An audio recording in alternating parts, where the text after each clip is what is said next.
Yo, naimbag nga bigat kada kayo amin apo. Magandang umaga sa inyo lahat. Good morning everyone. Welcome back sa aking YouTube channel. Dahil ngayong araw, bibili na kami ng mga materyales na gagamitin para sa ating loft. Disclaimer nga pala mga kalapatids, budget friendly lang yung bubuuhin naming loft. Ay mga kalapatids, bibigyan ko nga rin pala kayo ng update dito sa pagpupwestuhan ng ating loft. Yan. So eto siya, yung pinakita ko nung nakaraang video natin. So wala rin naman na bago, naalisan lang ulit natin ang mga damo-damo. Ayun siya. So eto ikikip natin to kasi sili to eh. Sili ang mga yan, alam niyo naman. Sarap sa ulam yan. Tapos yan, dito pa rin natin ipupwesto yung gagawin nating loft. Tapos eto, naalis na natin yung puno na nandito. So eto na siya. Papakita ko sa inyo. So ayan, naalis na natin siya. So wala nang nakaharang na puno. So kita-kita nyo naman, malinis na yung magiging viewing ng ating mga kalapati. So yan, kasi dyan nakaharap yung loft natin mga kalapatids, no? Ayan. So naghihintay lang tayo ng oras, yan, para makabili na tayo ng mga materyales na gagamitin natin. So hindi ko napapatagalin tong video na to kasi update lang naman to sa nauna nating video. Let's go! Mga kalapatids, bago tayo bumili ng mga materyales, dadaan muna tayo dito kay Sir Ralph. Yan, sa Teleport Loft. Kasi makikiabang tayo kasi ngayon ang first lap ng HPC. Andito yung may kisopas muna kami. Ambog talaga o ambog-ambugan lang.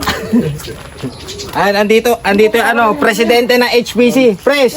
Oy, Pres! Pa-shoutout naman dito. Ayan, presidente ng HPC. Shoutout sa'yo. Bye. Ayan, dito. Siyempre, mamaya, bibili na kami materyales mamaya. Siyempre, makikiabang nga kami. Ayan, papakita ko sa inyo dito. Ay, puti ka na pre. Yan na nga. Basta gumanyan yung pre, kalapati. Manok yun, manok eh. Kaya nga, pag gumaganyan. Ang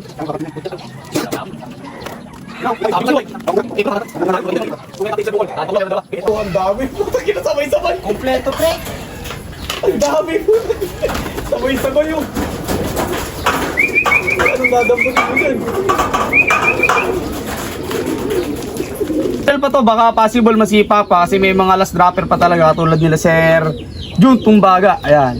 Ang muna Jong Nara sa speedan na 1130. Susunod lang yung kay Sir Ralph na speedan 1124. Tapos Jong Nara ulit na 1112. Tapos kay Sir Ralph na 1097. Ayan. Medyo marami na mga kalapatid. So shoutout sa lahat ng nagpaklak na yan. Na Jeric, Sir Alan De La Rosa, kila Sir Baren Valdez, Jeric, Alan Navarro, Jinsam Solomon, Jared Suriano. Yan, shoutout po sa inyo. Yan. Good luck sa second lap. At sana lahat ng ibon ngayon mag-clock para mas magandang laban. So ayan mga kalapatids, nasaksihan natin yung pag-arrive ng mga kalapati ni Sir Ralph. Napakalupit ng mga kalapati. Iba talaga mag-training to si Sir Ralph. Mga kalapatids, bibili na tayo ng materyales ngayon na gagamitin natin doon sa loft. Saan dito yung gagawa nung loft natin eh. Madami rin po ba? Oh, may kalapati daw din sila dito mga kalapatids. Tingnan natin. Di po ba nangangagat to aso nyo? Eto. Silipin natin. Silipin lang natin mga kalapatids. Meron din pala sila dito. Eto. Maganda rin yung loft nila dito mga kalapatids. Ayan oh. Ito siguro sa mga pliers to. Tapos ito yung stock loop.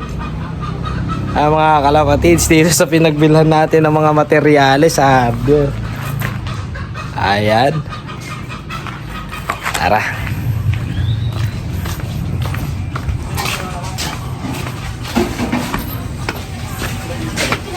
May lock din pala dito. Kalapati. Ayan, ito si Tol RJ, yung babanat ng ano natin, ng loft natin. Magandang umaga po.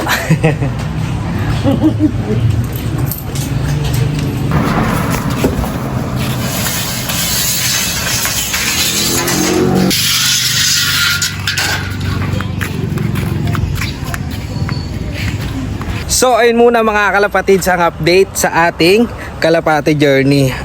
Ganito kasi nangyari.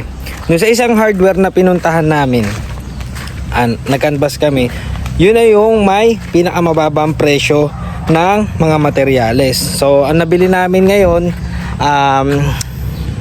angle bar at saka tubular. Bibili sana kami nung steel matting, kaso ito ang masakit, sarado. No, naalala ko din linggo nga pala. Pero bukas na rin kasi gagawin yung loft natin, and titirahin na yun ni Tol RJ. So update ko na lang kayo bukas. So mapapakita ko na rin sa inyo yung paggawa ng loft natin. So yun lang mga kalapatid, yun muna sa araw na to. Ito ang update ng ating Kalapati journey. So maraming salamat yan. And then comment naman kayo kung taga saan kayo, para alam ko kung saan umabot ang video natin na to. So maraming salamat mga kalapatids. Kita-kits tayo bukas sa update ng vlog natin. So thank you ha. Yan, magandang araw. Let's go.